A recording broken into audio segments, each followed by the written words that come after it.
Hi guys, welcome to Mala level. IPL preview பார்த்துட்டு இருக்கோம். இன்றைக்கி நம்ம எந்த டீமை பற்றி பார்க்க போகிறோம்னா, நம்ம எல்லாரோட ஃபேவரட்ஸாக இருக்கக்கூடிய சிஎஸ்கே பற்றி தாங்க பார்க்க போகிறோம். டேரெக்டாகவே நம்ம ஸ்குவாட் அனலைஸ்க்கு போயிடலாம். பேட்ஸ்மேன்ஸை பொறுத்த வரைக்கும் டாப் ஆர்டரில் கேப்டன் ருத்ராஜ் கெய்க்வாட் அண்ட் அவரோட partner Devine Conway.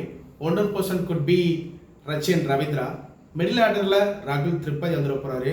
And 5th round should be sixer மன்னன் தூபி வந்துட போகிறாரு. And 6 gonna be a Sam Curran and 7 Ravindra Jadeja.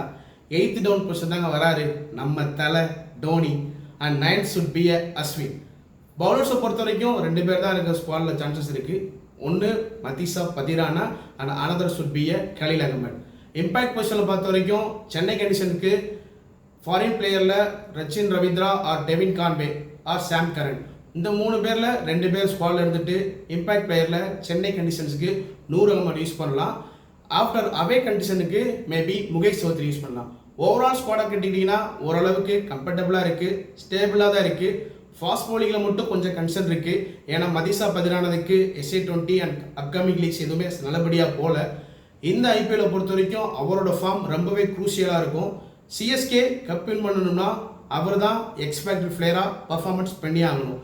இந்த மாதிரி கிரிக்கெட் சம்மந்தமான analyst, statistics and dream level ப்ரிடிக்ஷனுக்கு மறக்காமல் மாவா லேபில் சப்ஸ்கிரைப் பண்ணுங்கள்.